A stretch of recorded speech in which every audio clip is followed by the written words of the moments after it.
اعوذ باللہ من الشیطان الرجیم بسم اللہ الرحمن الرحیم۔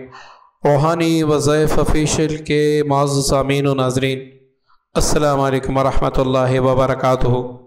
آج ایک خصوصی عمل ہے، اور یہ عمل اگر آپ پر رزق کی بندش ہے، یا آپ پر آپ کی گناہوں کی وجہ سے یا اعمال کی وجہ سے یا کسی بھی وجہ سے رزق کے دروازے بند کر دیے گئے ہیں، تو جو ہمارا آج کا عمل ہے یہ آپ پر رزق کے دروازے کھولنے کے ساتھ ساتھ اللہ کے امر سے آپ کو اتنا غنی کر دے گا۔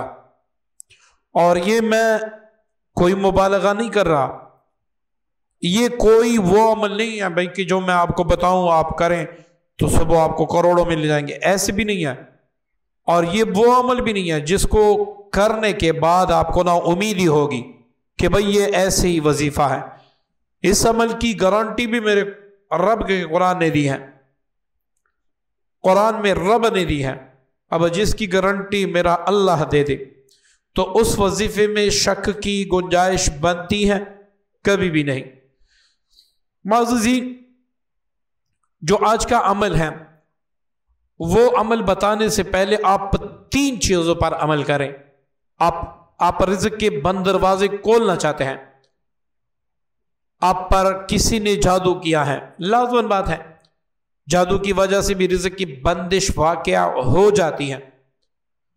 آپ پر جنات کا اثر ہے، جنات کی وجہ سے بھی کبھی کبھار رزق بند ہو جاتا ہے۔ اسی طرح نظر بد کی وجہ سے بھی کبھی کبھار رزق بند ہو جاتا ہے۔ اب آپ کا رزق جس حوالے سے بھی بند ہے، جادو کی وجہ سے، جنات کی وجہ سے، نظر بد کی وجہ سے، آپ کے گناہوں کی نحوست کی وجہ سے، جس وجہ سے بھی ہے، آپ کا رزق کھل جائے گا، آپ کا کاروبار آسمان کی بلندیوں کو چھو لے گا۔ اور یہ میں کہہ رہا ہوں، آپ کر کے دیکھ لیں، آزما کے دیکھ لیں۔ معززین، ویڈیو مکمل دیکھیں، عمل آپ کو سمجھ آ جائے۔ وہ وظیفہ کیا ہے؟ آپ نے روزانہ فجر کے بعد جیسی ہی آپ فجر پڑھیں، صرف ایک بار یاسین شریف پڑھا کریں اللہ کی رضا کے لیے۔ اس کے بعد صبح فجر سے لے کر دن 10 بجے تک جس بھی وقت آپ کو فرصت ہو، اس وقت اول آخر کوئی بھی درود پاک 11 بار پڑھ لیں۔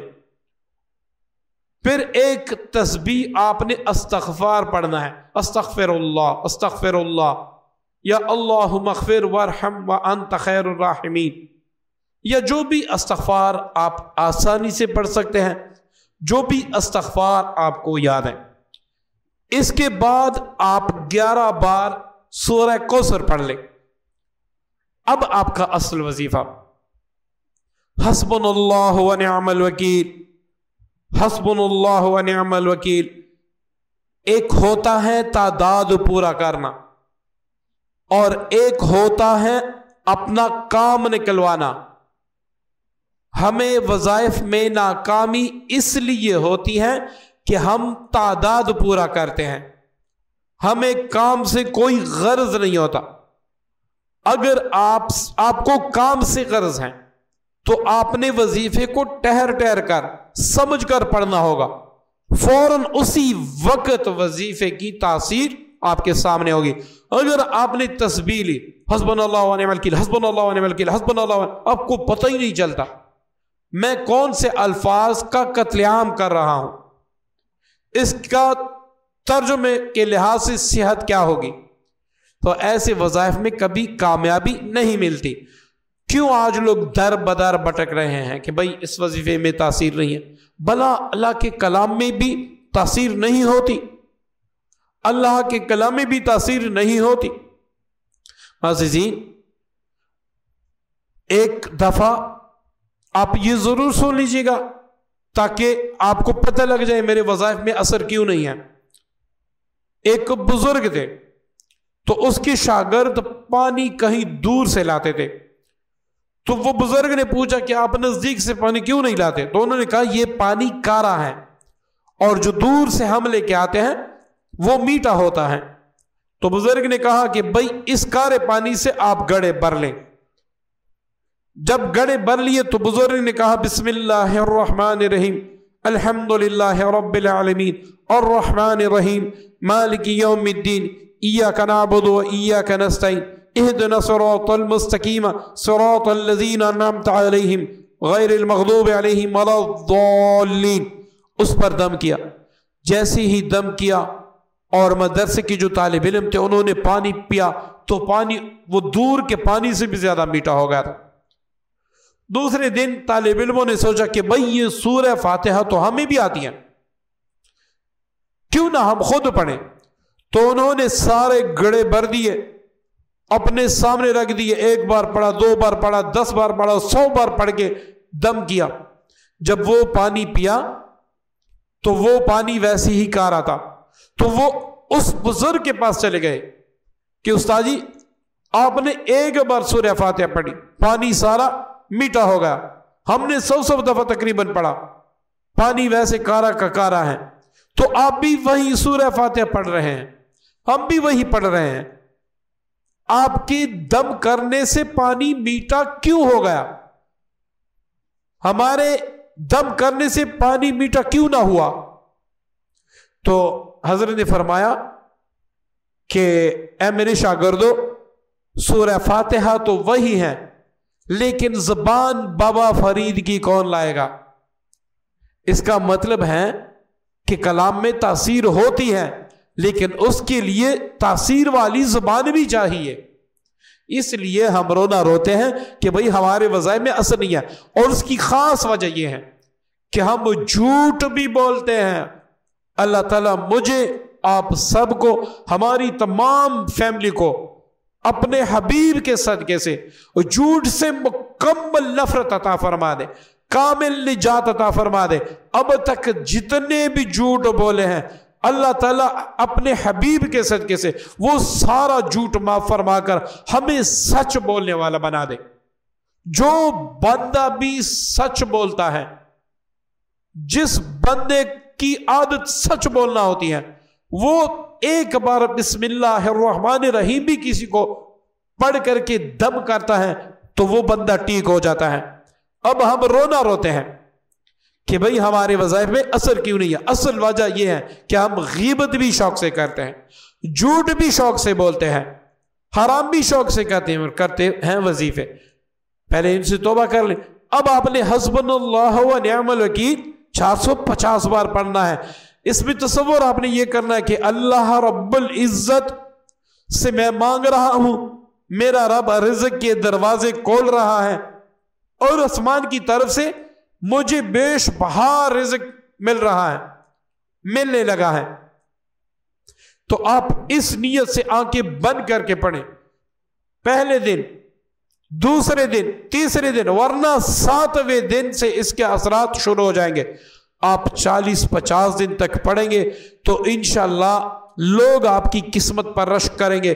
آپ کسی کو بتا نہیں سکیں گے کہ میں کیا پڑھ رہا ہوں، جس کی وجہ سے اللہ کی رحمت مجھ پہ مہربان ہو گئی، اللہ نے مجھ پہ عطاؤں کے دروازے کھول دیے، اللہ تعالیٰ نے مجھ پہ فضل کے دروازے کھول دیے، اللہ تعالیٰ مجھے خیر سے نواز رہے ہیں۔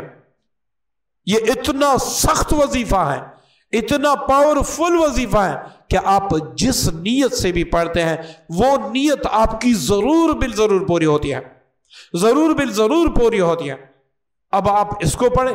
اسی طرح رات کو سوتے وقت یا سونے سے پہلے یا مغرب کے بعد یا عشاء کے بعد سورہ ملک اور سورہ واقعہ ضرور پڑھا کریں۔ سورہ ملک یہ ہے کہ آپ جب پڑھیں گے تو آپ کو عذاب قبر نہیں ہوگا، اور جو بندہ عذاب قبر سے بچ گیا سمجھو وہ بخشا ہے، آگے اس کی بخشش ہو گئی، ٹھیک ہے نا؟ کیونکہ حضرت عثمان رضی اللہ عنہ جب قبرستان جاتے تھے تو اتنا زاروں قطار روتے کہ داڑھی مبارک آنسو سے بھر جاتی۔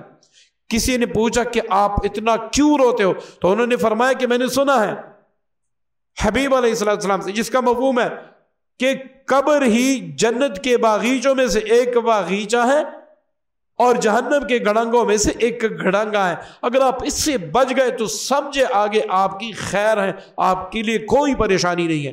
اور سورہ واقعہ آپ پڑھیں گے، ایک صحابی جس پر موت کے آثار نمودار ہوئے، تو دوسرے صحابی اس کے پاس چلا گیا کہ آپ کی تو بیٹیاں ہیں، آپ نے کچھ اپنی اولاد کے لیے چھوڑا، آپ تو مرنے والے ہیں۔ اس نے کہا میں نے اپنے بچوں کو سورہ واقعہ سکھایا، ان پہ کبھی بھی بھوک نہیں آ سکتی۔ یہ اس کا مفہوم ہے کہ ان پر بھوک کبھی بھی نہیں آ سکتی۔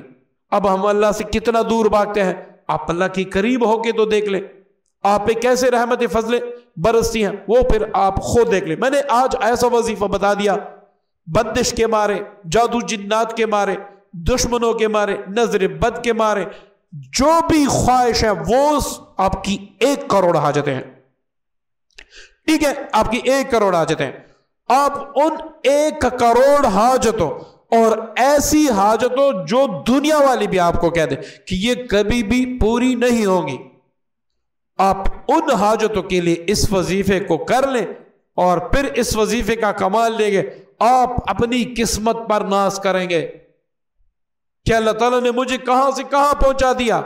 جب ایک وظیفہ 1 کروڑ حاجتوں کے لیے بھی کافی ہو تو آپ خود سوچیں، آپ کی چھوٹی سی خواہش رزق کی بندش دور کرنا، رزق کے دروازے کھولنا، وہ کیا بات ہے۔